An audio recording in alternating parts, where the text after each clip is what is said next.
Siap, Kak. Siap. Oke, Oke. Mi, gimana Mi? Apa yang pengen kamu diskusiin nih? Pertama, aku kan sering banget gitu ya, Kak, lamar kerja. Nah, dari CV, kayaknya tuh mentok di CV sih kebanyakan. Nah, cuma Hmm, beberapa tahapan itu ada yang psikotes sama interview. oke. Interview kayaknya gak nyampe 10, nggak ada deh. Nah, kendalanya di 9 dong. sana. Jadi Enggak juga. simpelnya adalah yang nggak lolos admin ada, yang psikotes ada, yang interview ada gitu ya. Iya, Berarti kamu simpelnya kayak pernah gitu. mengalami itu semua ya? Iya, pernah mengalami itu semua. Cuman Interviewnya apa? kalau HR apa user? ada yang HR, ada yang user, sama yang direktur. Oh, menarik. Nah, Terus, tapi, menarik. Terus, nah, tapi anehnya tuh setelah beberapa minggu tuh nggak ada kabar gitu. Entah emang dari akunya kurang persiapan atau apa gitu ya. Gitu. Nah, kemudian kadang tuh kan suka bingung gitu ya Kak. Kalau misalnya ngelamar kerja nih, di infonya tuh suka ada minimal 1 sampai 2 atau enggak minimal S1 teknik industri, teknik kimia kayak gitu. Nah, misalnya kan lokernya tuh minimal S1 jurusan lain gitu ya. Nah, jurusan teknik lain. Nah, sedangkan jurusan aku tuh teknik kimia gitu. Nah, aku tuh bisa daftar nggak sih kayak gitu tuh? Paling pertama itu dulu. pertama itu dulu. Banyak ya pertanyaannya. Aku jawab dulu ya. Iya, Kalau misalkan ya boleh. aku dari belakang dulu. Aku jurusanku teknik Oke. kimia. Boleh nggak? Pada dasarnya boleh nggak sih kita ngelamar kerja yang di luar jurusan kita? Boleh, asal kita punya kemampuannya. Hmm. Oke, ada loker itu yang dia tuh spesifik karena posisinya butuh spesialis. Cuma bisa Hmm. dikerjakan sama orang teknik kimia, nggak boleh manusia lain. Ada Hmm. yang nggak terlalu detail. Terserah deh, yang Hmm. penting orang teknik gitu. Karena Hmm. semua jurusan teknik itu punya ilmu ini, dia punya soft skill ini gitu. Ada ada yang lebih luas lagi, semua jurusan boleh gitu.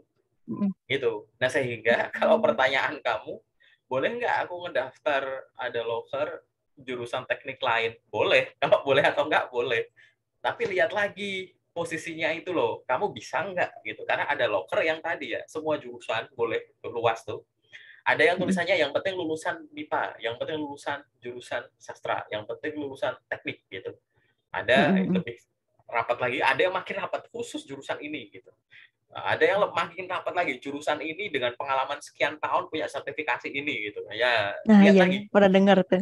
lihat lagi sekarang gitu ya, aku kasih gambaran karena baik luas. Jadi kalau pertanyaan kamu jawabannya sebenarnya simpel, boleh nggak, boleh, tapi cek lagi itu masuk Hmm. kategori yang mana. Kalau kamu kategori yang ini, sebenarnya semua jurusan teknik bisa hajar gitu, kamu punya kemampuannya, maju gitu. Gitu ya, itu yang pertama. Yang Oke, kedua, siap, Kak. gitu. Kamu merasa setelah semua tahap rekrutmen yang sudah kamu lalui, baik yang gagal di awal, di tengah, di akhir, di ujung, atau belum tahu kabar baik itu gagal apa enggak, gitu ya. Menurut Hmm. kamu masalahnya di mana? Kayaknya interview interview deh bermasalahnya Masalahnya, di situ sih. bermasalahnya di interview Sama CV. sama Paling. CV gitu. Iya. Oke, menurut kamu interview pertanyaan apa yang kamu ketemu beberapa kali tapi nggak pede? Atau kamu ngerasa itu kayak Kadang jawabannya salah deh, itu kayaknya awkward nah ini banget deh gitu. Apa bagian apa di interview apa? di bagian ini jangan sih jangan Kak ngomong nego kemarin tuh. gaji ya. Enggak, Oh bukan. enggak. eh ini bagian kelemahan diri malah jadi bumerang gitu pas ngejawab. Apa kelemahan? Bagian kelemahan diri ditanyain. Terus jawaban kamu apa? Ya aku jawabnya kelemahan aku itu pertama terlalu perfeksionis gitu. Oh, terus Terus jadi ini ya, walaupun aku nggak formal, aku sambil balas WA dulu. Jadi kamu coba iya, jelasin ke aku, ditanyanya itu kan pertanyaan itu, kamu jawabnya kira-kira iya. gimana gitu, ngomong aja gitu, aku sambil dengerin ini. Oh iya Gitu ya. ya, gitu. eh yang aku jawab itu terlalu perfeksionis kan. Nah, terus di HR-nya itu bilang, "Lah, bukannya bagus ya kalau perfeksionis." Malah jadi bumerang sendiri gitu buat aku. Terus em, itu sih yang kendala kemarin Akhirnya di jawab, interview. akhirnya apa? Akhirnya kalau ditanya, lo bukannya itu klub bagus ya, terus kamu jawab apa? Bingung nggak jawab apa? Iya bingung pas dibilang dia XR-nya bilang kayak gitu jadi bingung kan, mikir lagi kan. Nah, Itu habis itu, kayaknya apa salah atau gimana ya? iya itu. Te- Itu. Nah, Habis itu gimana? Kamu ngomong sama aku sambil liatin loh. Ya, kamu ngelirik kanan, ngelirik kiri, ngomong kanan, ngomong iya, kiri. Walaupun aku main HP, aku liatin gitu ya. Aku sambil aku nilai juga. Jadi kayak, oke gitu. Dari situ kamu akhirnya dapat insight apa, dapat ilmu apa. Kalau ditanya pertanyaan itu harusnya gimana? Atau jangan-jangan kamu punya jawaban itu gara-gara habis belajar di suatu tempat ya? hmm, Gitu. habis dari itu sih kayak eh mungkin ada beberapa kelemahan diri yang sebenarnya buat orang lain tuh kayak itu tuh bukan kelemahan gitu. Jadi anggap aja gini deh. Berarti nanti kalau di interview, apa kelemahanmu? Kamu berarti nggak Iya, bakal jawab itu, karena itu kamu anggap salah gitu. bukan. Kalau poin, maksudnya kan poin yang perfeksionis itu kata HR-nya yang kemarin itu bilang itu bukannya bagus ya kalau misalnya perfeksionis. Katanya gitu. Jadi saya bilang aja kan berdasarkan persepsi saya gitu ya. Tetap kayak disanggah lagi gitu sama orangnya. Jadi Kira-kira kenapa kayak kamu disanggah di situ? kira-kira karena ini kan aku jawabnya tuh jadi kayak misalnya di dokumen gitu kan Kak. Misalnya saya tuh pengennya rapi dokumennya gitu kan. Nah, terus kata interviewernya, lah itu bukannya bagus ya katanya. Tapi maksud saya tuh lebih ke rapi di sini kayak misalnya rata kirinya, terus Hmm. spasinya tuh berapa, ukurannya berapa senti misalnya kayak gitu. Terus misalnya ukuran tabelnya tuh berapa sentimeter kali sentimeter kayak gitu. Tapi kayaknya mah entah saya penyampaiannya, kayaknya sih penyampaian sayanya kurang detail gitu. Jadi interviewernya salah nangkep gitu sih. Sekarang juga bingung juga gitu kalau nyari kelemahan diri. Soalnya kan kalau kelemahan diri itu kan apa ya? Yang tahu kan dari orang lain gitu. Maksudnya yang bisa nilai gitu. Kalau menurut Siapa? saya. Kata siapa? Kamu menurut saya, oke, aku biar nggak kemana-mana Aku ya mau gitu. kira gitu sih. Aku cuma Iya. ngetes saja gitu. Aku kasih tahu. Mau itu mau itu dokumen CV, mau itu interview gitu ya. Mau kamu jawab interview itu gara-gara kamu nonton YouTube orang, oh jawab Hmm. interview begini, kamu baca artikel, oh ada pertanyaan gini jawab ini. Mau belajar dari manapun, kalau itu keluarnya dari mulut kamu, harapanku adalah itu adalah punya kamu. Kamu yang Hmm. ngomong, kamu yang menguasai. Kamu punya CV, kamu kasih ke aku gitu ya. Aku bukan HR, aku user. Kamu punya CV, kasih ke user atau HR. Kamu dianggap orang yang paling tahu isinya ini lah, yang nulis kamu, yang lakuin kamu, ya enggak? Gitu. Betul betul. Jadi pada saat kamu ditanyain pertanyaan interview apapun, oke, ditanyain pertanyaan interview apapun dan muncul sanggahan atau Hmm. muncul feedback yang harus kamu kasih feedback lagi, gitu ya.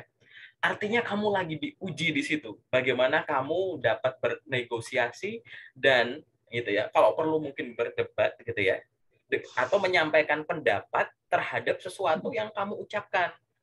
Kan yang kamu ucapkan hal yang benar kan, yang kamu anggap benar dong. Kamu bisa Iya. mempertahankan nggak tuh kamu ngomong perfeksionis gitu. Nah, kalau kamu Hmm. ngomongnya nggak yakin, ya gimana bisa yakin? Gimana aku yakin sama kamu kalau kamu nggak bisa yakin sama diri sendiri gitu. Ini untuk semua jenis pertanyaan interview yang disanggah, intinya itu. Hmm. Gitu. Kita nggak peduli debat kusir nggak ada selesainya gitu misalkan ya. Toh juga yang karyawan kan aku bukan kamu gitu. Tapi kok tetap Mm-mm. aku layani karena itu bukan suatu keisengan gitu loh. Itu bukan suatu keisengan rekruter, itu bukan suatu keisengan user gitu. Kita tahu interview itu belajar. Punya referensi jawaban itu pasti dari belajar. Orang di YouTube aja aku upload menambah referensi jawaban kalau di interview sini jawabnya gini gitu. Nanti cek YouTube gitu. Tapi akhirnya kalau kamu yang ngomong kan kamu dianggap saya pemilik kalimat itu karena terlontar dari mulut saya. Coba aku cek seberapa yakin kamu itu benar. Ya kalau kamu nggak ada alasan Oh iya artinya benar. kamu cuma belajar, ngafalin. Apalagi kamu jawab Hmm. pertanyaanku kalau nggak pede mata lempar ke kanan. Ting, mata lempar ke kanan itu artinya kamu melihat atau membayangkan sesuatu yang tidak ada di otak kamu gitu. Jadi kayak begitu. Jadi kayak ya sudah gitu ya. Gitu. Jadi akhirnya buat yakin aja dipertahankan gitu. Orang nggak yakin itu macam-macam. Bisa jawabnya jadi terbata-bata, ngomongnya suaranya jadi pelan, matanya ngelihat kemana mana logikanya nggak jalan, malah ada yang jadi emosi gitu. Makin dicecar makin punya emosi, emosi macam-macam, bisa marah, sedih, nangis, diem gitu, bisa kayak begitu. Nah, makanya silahkan pelajari secara detail. Kamu lulusan kuliah ya, namanya mantan mahasiswa, mahanya itu jangan hilang gitu. Kamu belajar berpikir kritis waktu kuliah, terus mencari sesuatu sampai pangkalnya, sampai ujungnya, itu jangan sampai hilang setelah kita wisuda. Browsing, cara menjawab pertanyaan apa kelebihan dan kekurangan kamu. Cari tahu kenapa aku jawab. Terus ada yang bilang jawabnya begini, kenapa harus dari awal? Kenapa pertanyaan itu dikeluarkan ya? Kenapa orang nanya kelebihannya apa? Kenapa orang nanya kekurangannya apa? Gitu. Kenapa itu ditanyakan? Terus alternatif jawabannya apa? Apa yang boleh, apa yang nggak boleh diucapin? Gitu. Akhirnya nanti kamu tahu, kamu menguasai, dipelintir kemana-mana bisa. Jadi nggak ada kalimat kayak, ya saya nggak bisa menilai diri saya sendiri ya, kayak gitu. Ya gampang sih. Kamu misalkan, aku lempar pakai tanah gitu, cerut gitu ya, air lumpur kubangan gitu. Terus kamu mandi nggak? Mandi habis setelah Iya, itu. iya mandi kan. Kalau kamu bisa aku kotorin, selamat ulang tahun ya, kasih aku lempar telur gitu kan. Aku kasih tepung gitu, terus aku kasih kotoran gitu, kasih air comberan gitu. Udah kan, habis itu kamu mandi nggak? Bersih-bersih nggak? Mandi dong. Iya. Kenapa kamu mandi? Karena Ya karena kamu, kotor. iya kamu menilai dirimu sendiri kotor. Jadi Oh, nggak mungkin ada orang nggak bisa menilai kelebihan atau kekurangan. oh iya benar-benar. Kelebihan saya kan yang tahu orang lain, kelemahan saya yang tahu orang lain. Oh, aku rayain ultahmu lama-lama. Kayak gitu. Serius. Gitu. Ini aku ngajarin logika ya, gitu. Ini logikanya nggak masuk banget. Ini pakai logika simpel loh, gitu. Jadi kalau ada yang jawab, kita ngomong, Mas, ultahnya kapan? Deket nggak? Saya lempar pakai telur sekarang, gitu. Iya nggak? Gitu kan? Ini aja kamu sendiri loh yang ngomong, kenapa kamu mandi? Karena aku ngerasa kotor lah. Kamu menilai dirimu sendiri negatif. Sehingga kamu butuh mandi kan? Nah, Iya. ini loh logika ini dipakai. Kenapa kok kamu ditanya apa kekurangan kamu? Biar kamu tuh tahu, kamu sadar nggak sih punya kekurangan gitu. Yang pertama itu. Yang kedua adalah setelah kamu sadar punya kekurangan, kamu ngambil tindakan apa biar kekurangan ini tidak merugikanmu, bisa diminimalisasi gitu loh. Begitupun Oh. kelebihan. Kamu punya kelebihan nggak? Buat apa? Ya sama, apa kelebihan kamu? Sama. Orang ditanya apa kelebihan, nanti makanya nonton YouTubeku ya, ini udah aku jawab nih gitu. Jadi intinya tuh sama gitu. Orang ditanya apa kelebihan dan kekurangan itu tujuannya dua. Kamu punya kesadaran diri nggak? Ngaca nggak kalau kamu punya kelebihan dan kekurangan? Sadar nggak? Kalau sadar, apa yang harus akhirnya kamu lakukan? Dengan kelebihanmu kamu ngapain? Dengan kekuranganmu kamu ngapain? Dihubungkan dengan apa? Ya dihubungkan dengan pengembangan diri, pengembangan kualitas profesional, yang hubungin sama loker yang dibuka gitu. Jadi kalau kamu dicacat apa kelemahan kamu? Terserah kamu jawab apa. Saya orangnya perfeksionis loh. Bukannya perfeksionis itu bagus. Iya Pak, tapi kadang perfeksionis saya jadi nggak tahu waktu. Kadang saya komunikasi sama teman malah jadi kurang sopan. Saya malah nggak enak Pak. Kalau misalkan setelah kerja malah jadi kayak ini orang malah jadi tetap serius sama saya atau gimana gitu. Awalnya dulu seperti itu Pak.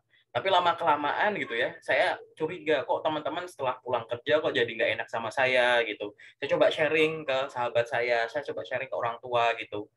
Setelah itu ternyata ada teman yang ngasih feedback bahwa mungkin kamu terlalu serius gitu. Teman-teman kamu nggak bisa dengan tempo seperti kamu. Sehingga yang selanjutnya yang saya lakukan adalah saya tidak mengurangi tempo. Saya orang yang komit sama kerjaan saya, tapi saya akan mencoba untuk menyampaikan ini dengan cara yang lebih menyenangkan ke teman-teman. Ya, itu udah saya lakukan secara rutin dan akhirnya teman-teman ya biasa aja. Jadi teman-teman kayak biasa aja udah sekarang gitu. Jadi kamu ada masalah, udah ada solusi, ya udah sekarang hilang kan. Ya sudah gitu. Intinya kan seperti itu. Kamu nggak bisa ngomong itu kalau kamu nggak menguasai pertanyaannya dan nggak tahu maksudnya. Pada saat kamu diajak debat, nggak harus pertanyaan apa kelebihan dan kekurangan. Pertanyaan apapun kalau di debat artinya tuh mau diuji nih kamu seberapa yakin logikanya masuk enggak gitu-gitu. Gitu, gitu ya. Jadi nggak ada ya kayak kalimat kayak nanti muncul nanti sifat-sifat yang sifatnya kayak psikologis gitu ya, sifat kayak wah itu yang bisa nilai cuma orang lain gitu. Lama-lama aku kasih analogi terus gitu. Aku seneng ini akhirnya ditanyakan kok yang pas di kamu ini bisa belajar yang lain gitu. Nggak ada yang namanya Itu kalimat galau mah, kalau itu kalau kamu bikin status malam minggu gitu nggak masalah gitu ya. Kekurangan kelebihan itu yang tahu cuma orang lain kan. Ya nggak juga sih gitu. Itu buktinya aku baru ultah loh ya gitu. Ngapain kamu mandi gitu. Ini masih belum yang lain nanti. Ngapain kamu nyuci pakaian ya kan, ngapain nyuci piring, ngapain kamu nyapu, ngapain kamu ngepel, ya semua. Membersihkan semua yang kotor. Kamu sadar ada kekurangan gitu. Ngapain kamu belajar? Gitu-gitu. Ya, logikanya di situ ya. Jadi pada saat ditanya apa kelebihan dan kekurangan kamu, intinya itu. Kamu punya kesadaran apa terkait dengan kemampuan diri, dan kamu ngapain dengan kelebihan kamu. Gitu. Yang hubungannya nanti untuk pengembangan diri dan kehidupan profesional. Dan kamu ngapain ke kelemahan kamu. Yang nantinya itu kalau bisa tuh hilang, atau kalau nggak bisa hilang, sangat diminimalisir biar nggak ada efeknya kehidupan profesional kamu. Kamu ngapain apa gitu. Itu cuma satu interview ya. Ini masih banyak pertanyaan. Jadi tonton di YouTube aja gitu ya. Itu yang pertama. Poin yang nomor 2, kamu pernah gagal di administrasi, pernah gagal di psikotes, pernah gagal di interview, bahkan interviewnya pernah interview HR, usernya pun sampai direktur gitu ya. Yang artinya apa? Secara garis besar artinya adalah kamu nggak bermasalah sama CV-mu. Gitu. Jadi kalau kamu pernah sampai tahap banyak, itu bukti lolos walaupun nggak sampai 10. Aku dengar tadi kalau nggak salah gitu, ya paling nggak 9 gitu kan. Berarti CV-mu sebenarnya bukan masalah.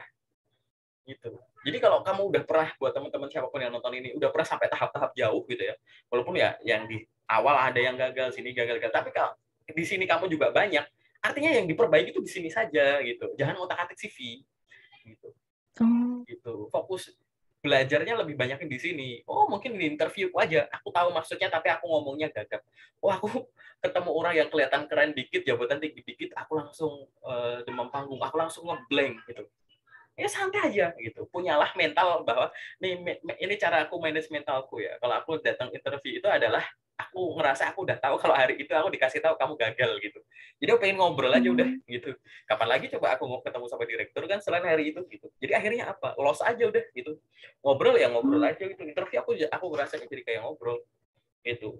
Tanpa menjelekkan perusahaan lama, tanpa menjelekkan kemampuan diri tanpa merendah gitu. Akhirnya kan fokus sama pertanyaannya, bisa active listening. Ditanya gini, oh iya, apa kelemahan kamu? Nggak apa-apa, keceplosan gitu. Gitu. Ya walaupun nanti secara teori kalau ditanya apa kelemahan kamu, jangan ya, tips dari aku ya jangan jawab hal yang sifatnya itu soft skill gitu. Itu nanti akhirnya susah ngelesnya, dalam tanda kutip cari alasannya, atau yang kedua susah menjelaskannya. Jadi mungkin soft skill itu ada kelemahan kamu itu, tapi nanti kamu ngejelasinnya susah kalau kamu nggak latihan gitu ya, atau kamu tadi nggak relax, kamu nggak menguasai pertanyaan, nggak tahu maksudnya. Jadi untuk orang-orang yang persiapannya kurang, aku kasih tips biasanya adalah silakan sampaikan kekurangan yang hubungannya sama technical skill, kemampuan teknis, bukan kemampuan teknis yang jelek, bukan kemampuan teknis yang berhubungan langsung sama jabatan. Misal kamu staf admin gitu kan, tapi kelemahan kamu saya nggak bisa mengetik dengan cepat, saya sering typo, itu kamu bunuh diri namanya. Gitu. Bukan itu. Gitu. Cari kemampuan teknis yang tidak berhubungan langsung dengan pekerjaan, tapi kalau kemampuan teknis itu akhirnya kamu bisa, itu akan menjadi kelebihan kamu. Paling gampang apa? Gitu. Cari, bayangin kemampuan teknis yang kamu bisa tapi belum sempurna. Gitu. Tapi nggak ada hubungannya sama kerjaan langsung. Misalnya apa? Kelemahan saya adalah saya mampu berbahasa Inggris namun sekarang masih pasif. Saya paham apa yang orang katakan, saya bisa mencatat apa yang orang sampaikan, tapi kalau misalkan saya harus menjawab gitu ya, saya membutuhkan waktu agak lama dan mungkin kadang kurang lancar. Namun saya sadar bahwa bahasa Inggris itu akan menjadi kemampuan yang mensupport posisi saya kalau saya bekerja di perusahaan ini. Sehingga waktu itu saya karena menyadari bahwa bahasa Inggris akan sangat penting untuk masa depan karir saya gitu kan. Sejak beberapa bulan yang lalu saya mulai untuk belajar. Selain saya mengikuti kursus online karena nggak bisa kemana-mana, saya juga belajar otodidak melalui channel YouTube. Channel YouTube yang biasa saya tonton adalah channel ini dan ini. Nah sekarang seiring berjalannya waktu saya mulai enjoy, mulai pede untuk berkomunikasi dengan bahasa Inggris, dan harapannya dalam waktu dekat saya mampu berkomunikasi dengan bahasa Inggris secara aktif. Gitu. Jadi kelemahan kamu tahu kelemahan kamu, aku bisa bahasa Inggris, tapi aku masih agak pasif nih, masih belum lancar speaking. Tapi aku sadar kelemahanku itu. Aku sadar kalau nanti suatu saat bahasa Inggris itu akan sangat berguna. Makanya waktu itu aku berinisiatif untuk belajar sekarang gitu. Enak kan gitu.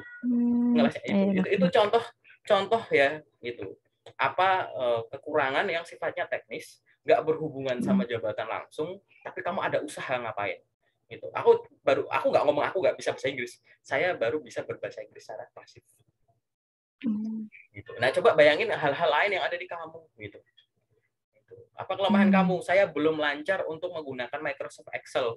Yang baru bisa saya lakukan adalah logika if, saya baru bisa pivot, saya baru bisa VLOOKUP, HLOOKUP. Wah, itu udah bagus gitu. Ya, tapi karena waktu itu saya sempat belajar untuk level paling yang pengen saya kejar itu adalah membuat dashboard Excel gitu. Tapi saya masih agak kurang lancar membuat dashboard gitu. Sehingga saya merasa saya harus belajar ini gitu, dan saya sudah mulai dengan nonton channel YouTube tertentu atau misalnya saya ikut training tertentu, harapan saya harus bisa bikin dashboard gitu. Gunanya buat apa dashboard? Ya untuk sistem pelaporan yang lebih enak dilihat, terlebih kalau misalkan datanya banyak Pak gitu. Itu malah itu ngomongin kekurangan, tapi kamu kok berkelebihan, kamu nggak bisa Excel, tapi kamu udah bisa pivot, udah bisa VLOOKUP, HLOOKUP, logika if gitu kan, itu kan standar banget admin gitu. Jadi kayak kita udah kayak, wih, itu bukannya kelebihan ya, itu bukannya udah bagus ya gitu. Tapi ibaratnya kayak kamu menempatkan target pribadi di atas target perusahaan, dan kamu tahu itu akan aku pelajari dan aku nggak masalah. Kamu kamu kamu orang admin misalkan, kamu orang admin, terus kalau kamu ngomong saya nggak bisa Microsoft Excel, wah aku coret, ya kan? Pengolahan data di mana gitu kan, gitu. Tapi kalau kamu ngomong saya memiliki kemampuan Microsoft Excel yang menurut saya masih kurang, gitu. Aku langsung mikir, wah, aduh Excelnya jelek nih, gitu kan, udah mikir gitu. Gitu. Yang saya baru kuasai adalah fungsi if, kemudian pembuatan chart tertentu, kemudian saya baru bisa VLOOKUP, HLOOKUP, kemudian saya bisa pivot table dan pengolahan data secara sederhana. Waktu itu saya memang menarget diri saya udah bisa membuat dashboard Excel. Namun sekarang saya kalau membuat dashboard, waktunya harus agak lama Pak, gitu. Karena saya harus mengingat step-stepnya, gitu. Terlebih kalau datanya berat, gitu. Nah, saya masih dalam tahap untuk belajar itu, gitu. Dan nanti kalau saya udah bisa, saya yakin suatu saat kalau saya mengolah data, karena saya mendaftar di dunia admin, saya nggak tahu Pak, data administrasi per hari atau yang ada di database berapa banyak. Dan saya merasa bahwa ada data yang memang harus disajikan mungkin lewat dashboard untuk lebih enak karena datanya banyak. Sehingga itu saya pelajari gitu. Ya enak banget ngomong kayak gitu. Ini cuma contoh aja loh. Contoh bahasa Inggris sama Excel. Aku nggak ngomongin hal yang sifatnya soft skill, aku ngomongin kemampuan dasar, aku punya kekurangan, tapi aku udah bisa modalnya sampai sini. Gitu. Tapi aku juga lagi belajar. Tapi aku ngomong modalnya sampai sini itu bukan yang nol. Gitu. Ini contoh kalau kamu mau ngerjain, mungkin kamu bakal banyak teori-teori yang bilang kalau jangan ngomongin kelemahan yang berhubungan langsung sama kerjaan, ya nggak masalah. Gitu. Kalau kamu tahu bahwa untuk pekerjaan itu level Excel-nya baru sampai sini kok, ya sudah. Kamu bilang aku baru bisa sampai sini Pak, saya pengen segini, gitu. Nggak masalah. Gitu. Itu adalah cara ngomong. Tapi ya tadi ya bukan menghafal. Kalau kamu menghafal, kamu bisa ngomong, tapi kalau di debat nggak bisa jawab. Ciri-ciri menghafal bukan memahami adalah gitu. Kamu bisa ngomong, kalau di debat nggak bisa jawab. Karena kamu belum menguasai jawaban. Kamu baru mengingat referensi yang kamu pelajari. Belum memahami. Kalau memahami itu bisa di-blend sama gayamu. Iya kan? Bisa di-blend. Karena benar aku ngelakuin kok. Gitu sih logikanya. Menarik ya? Itu. Ini adalah menarik banget. Ya, tanya jawab yang sifatnya menarik gitu.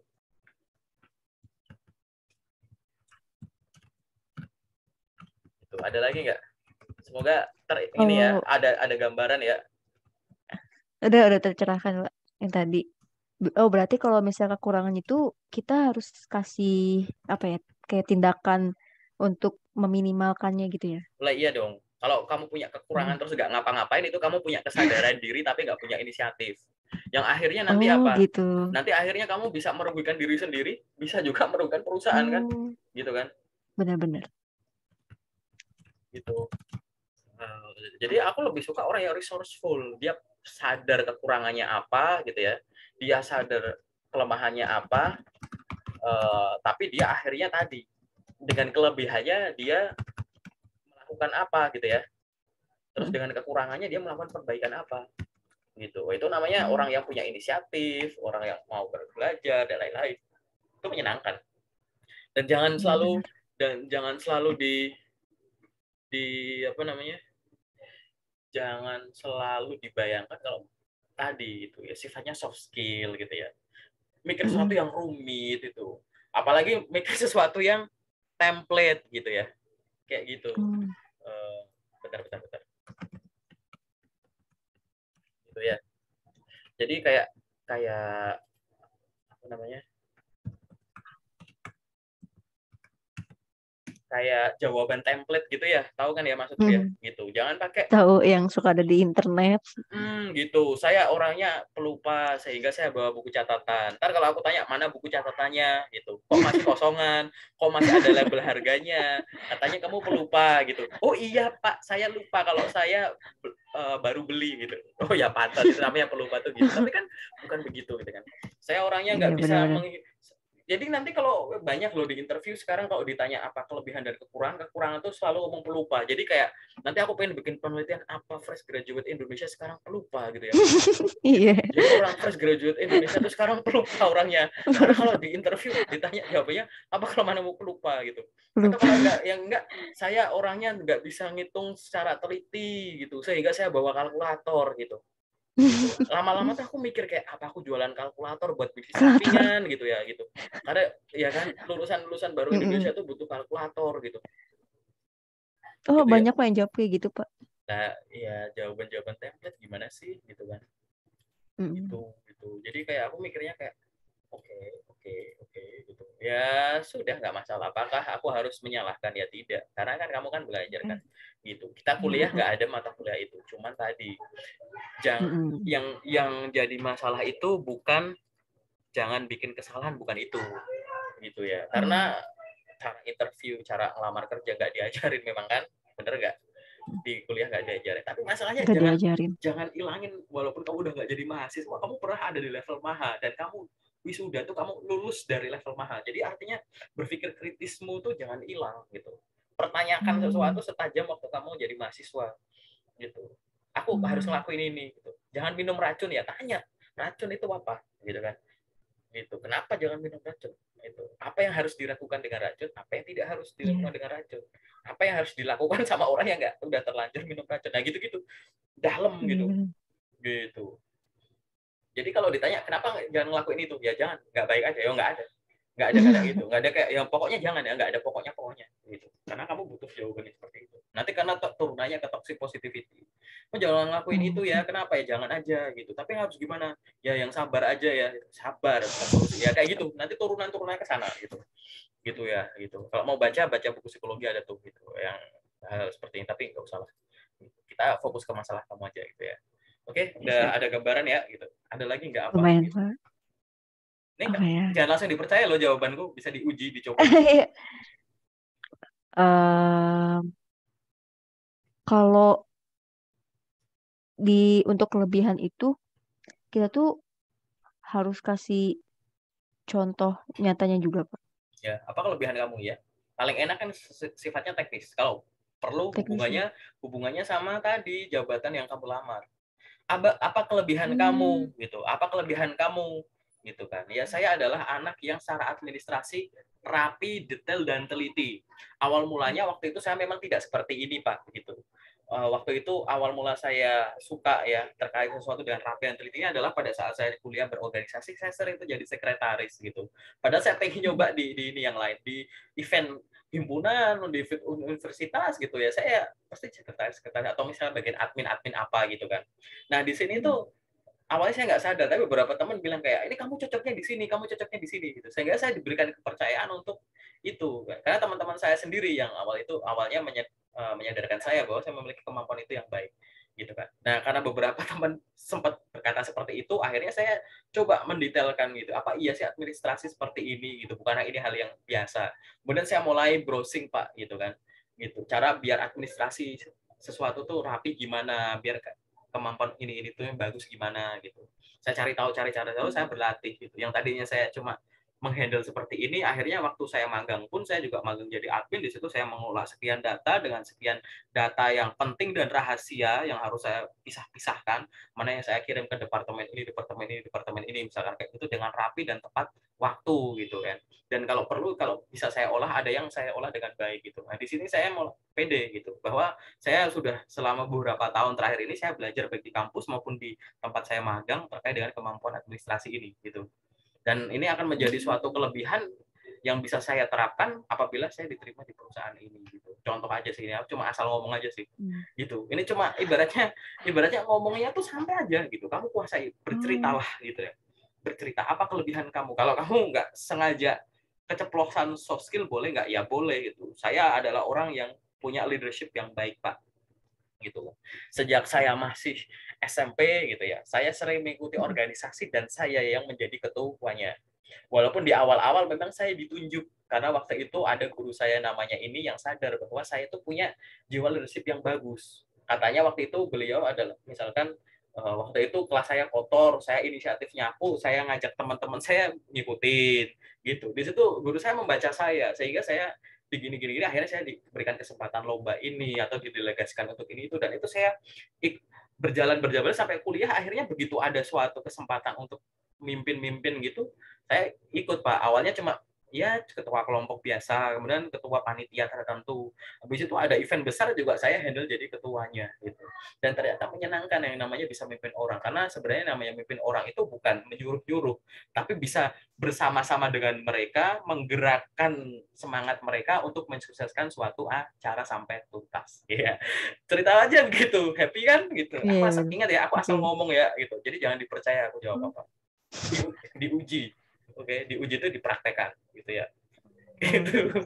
Gitu ya. Enak ya. tapi enak banget dengarnya. Ya, gitu. Oh, ya, Kalau pokoknya di kalau di interview user itu Kak lebih ditanyain tuh ke jabatan yang kita lamar ya. nanti browsing ya gitu. Cari perbedaan interview HR sama user apa. HR itu Mm, akan menggali potensi kamu, user itu akan mm, lebih ke pengetahuan teknis kamu khususnya terkait dengan jabatan gitu. mm, Walaupun nanti ada pertanyaan yang bertumpuk ya, itu silahkan perkenalkan diri mungkin gitu. Kamu mm. tinggal di mana gitu, udah makan belum, misal gitu ya. Tapi esensinya ada pertanyaan yang berbeda gitu. Hanya ditanyakan detail sama user. Apa yang udah kamu paham kan soal job desk-nya gitu. Tahu nggak yang namanya ini tuh ngapain gitu. Pernah pakai software ini itu belum gitu. Atau kamu pernah ngolah data ini belum? Ngolahnya pakai apa gitu. Terus hasilnya gimana gitu. Ya detail-detail aja gitu. Ya kalau jawabannya nggak 100% klop ya wajar gitu. Karena kamu belum pernah Mm, jadi orang yang mengerjakan itu dengan style perusahaan ini kan gitu. Tapi mm, selalu diingat bahwa jangan takut kalau interview user karena intinya adalah kata intinya itu adalah kamu nggak kerja sendiri, kamu punya partner, kamu punya tim beda departemen, kamu punya atasan. Jadi kalau saya nggak bisa, mm, saya akan belajar. Saya belajar otodidak juga. Saya kalau setelah belajar otodidak, saya belajar dari teman juga gitu. Dan kalau saya nggak tahu, saya tidak akan malu dan takut untuk bertanya, Pak.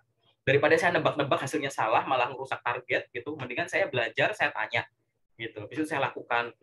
Paling ya tanya wajar kan, itu kan untuk kebaikan. Setelah itu karena saya memang orangnya itu punya semangat yang tinggi untuk belajar gitu ya, maka saya akan meluangkan waktu khusus gitu. Begitu saya udah tanya kan saya diajarin.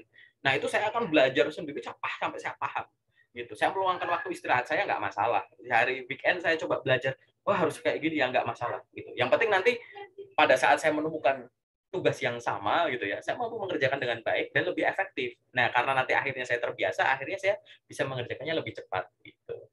Ya ini contoh jawaban aja. Ingat ya, jangan dipercaya. Iya. yang Siap. yang harus Oke. dipercaya adalah Yang di atas. Sip. gitu ya, yang ada di langit nih. Karena aku ada langit nih di sini nih. Kamu kok udah malam sih? Aku masih sore nih.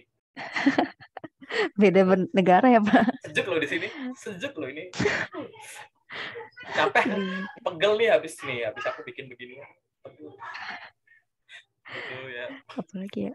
Hmm, Banyak ya ternyata interview pertanyaan kamu. user. Menarik loh pertanyaan kamu tuh jarang ditanyakan gitu. Jadi menarik. Jadi bisa buat belajar anak-anak yang lain.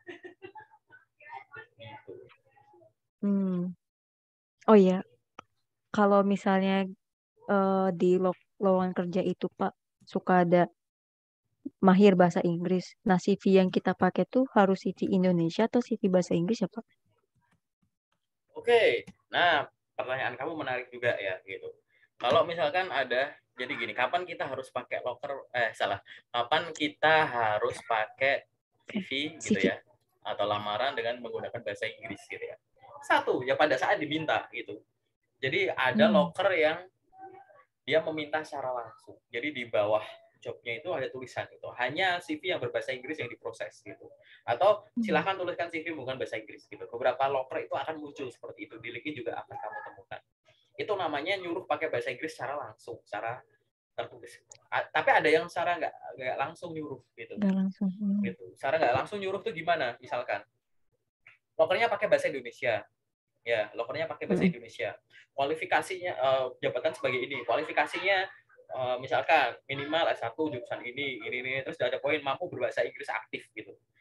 Jadi CV-nya pakai lokernya bahasa Indonesia, tapi kualifikasinya mampu berbahasa Inggris gitu. Gitu. Kira-kira kamu bakal ngirim CV pakai bahasa Indonesia, bahasa Inggris? Kalau aku sih pakai bahasa Inggris itu. Itu secara nggak langsung kalau nyuruh kayak coba sih pamerin bahasa Inggrismu gimana gitu. Oh iya benar. Ya nggak sih gitu. Walaupun kualifikasinya kayak gitu. Tanpa perlu ngomong saya jago bahasa Inggris kan.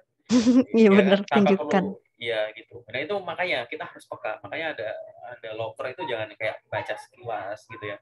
Baca detail itu karena mungkin ada sesuatu yang butuh dipikir beberapa detik dulu gitu ya, baru kayak oh ini CV-nya bahasa Indonesia, tulisnya kayak mampu gitu, atau hal yang lain gitu. CV-nya pakai bahasa Indonesia, nggak ada tulisan mampu berbahasa Inggris bahasa Inggris gitu, tapi kamu tahu perusahaannya ini tuh ekspor impor atau perusahaan itu multinasional gitu gitu kan, atau global, malahan perusahaan global, jadi kayak wah ini perusahaan bidangnya ke luar negeri mulu, ekspor mulu nih gitu, atau dia interaksinya sama banyak negara nih gitu kan, nggak yang lokal. Ya itu bukankah kayak mending kirim pakai bahasa Inggris aja buat nunjukin, toh juga bisnisnya dia juga internasional kan gitu. Itu loh Oh maksudku iya. gitu. Kepekaan itu akan muncul pada saat kamu melihat suatu lowongan dengan tenang dan kepala jernih dan perut kenyang gitu ya, dan istirahat Iya benar. cukup gitu. Intinya kayak gitu ya kan gitu. Hmm. Kalau kamunya nggak tenang nggak bisa kayak begitu. Ingat ya, jangan dipercaya, oke? Dipraktekkan gitu. Oke, oke. Kalau misalnya gini Pak, kasusnya nih, kita pakai CV-nya itu bahasa Inggris, tapi kalau cover letternya itu harus bahasa Inggris juga ya berarti? Ya iya dong. Oh, oh, oh. Kalau misalnya kalau salah satu kayak gitu, dua-duanya, kalau Kenapa? bisa jangan Pak ya. Kalau misalnya CV-nya bahasa Inggris, tapi cover letternya malah bahasa Indonesia, kalau bisa tuh dihindari ya. Iya dong, biar konsisten aja gitu kan. Ya Hmm, nggak sih? berarti Gitu. itu kesalahan saya. Oh, ya benar. Ya itu bukan kesalahan yang fatal sih gitu. Hmm, sip, sip. Oke, oke. Kalau misalnya di CV nih, urutan kan suka ada tuh kayak perintah untuk upload CV, dokumen CV di Google Form gitu. Hmm. Nah, kita tuh masukin, padahal nggak diminta nih, tapi kita Hmm. masukin kayak dokumen pendukung gitu atau nggak perlu ya, Pak? Nah, bentar-bentar. Jadi boleh nggak kita ngelampirin itu harus yang gimana gitu ya? Pokoknya ngelampirin dokumennya. Ya Iya. tadi urutan teratas lampirkan sesuai yang diminta gitu. Kalau Hmm. lokernya itu udah meminta secara detail, tapi ini di luar info pribadi ya gitu, di luar KTP dan lain-lain gitu, ya silahkan gitu. Tapi cross check dulu lokernya udah. Ini asumsiku adalah kamu udah ngecek lokernya asli gitu. Ya, Ya. kamu udah ngecek dulu lokernya asli. Maka yang dilakukan adalah kirimkan sesuai dengan yang diminta. Tapi kalau bahasanya itu nggak detail gimana? Jadi kayak silahkan kirimkan CV ke sini gitu kan. Apa kamu kirim CV doang? Atau silahkan kirimkan lamaran ke sini. Masa iya kamu kirim Mm-mm. surat lamaran doang gitu kan? Ya kan enggak gitu kan itu, sehingga ya lampirkan standar apa lamaran CV ijazah transkrip misalkan itu, atau lamaran CV portofolio, atau lamaran CV sertifikat gitu itu.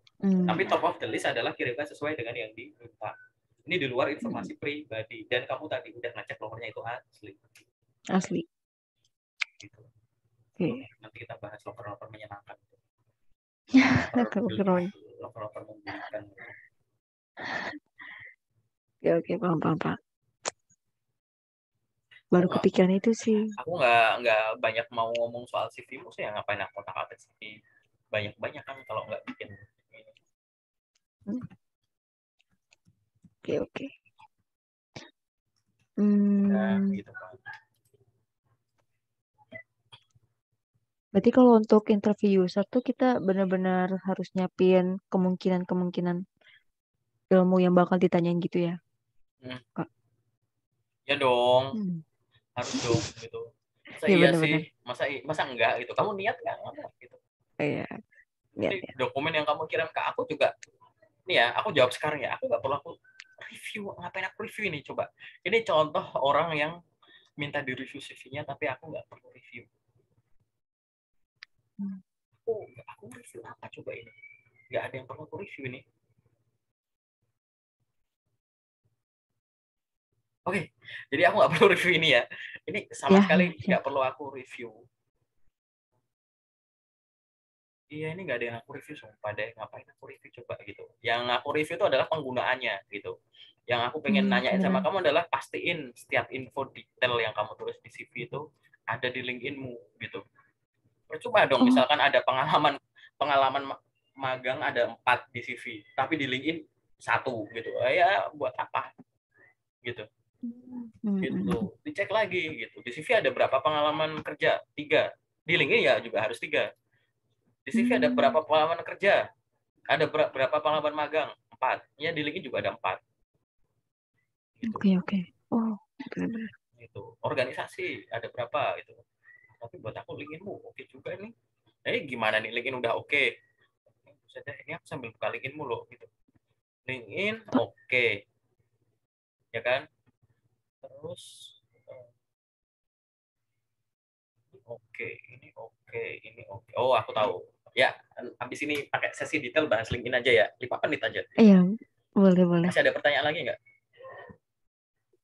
Udah enggak? Enggak ya. Oke, setelah ini aku Ah, bahas soal LinkedIn aja ya. Ini sama sekali ya. iya. Ini contoh minta di review CV tapi nggak perlu aku review CV-nya. Oke, kita masuk ke sesi LinkedIn yang nggak aku record.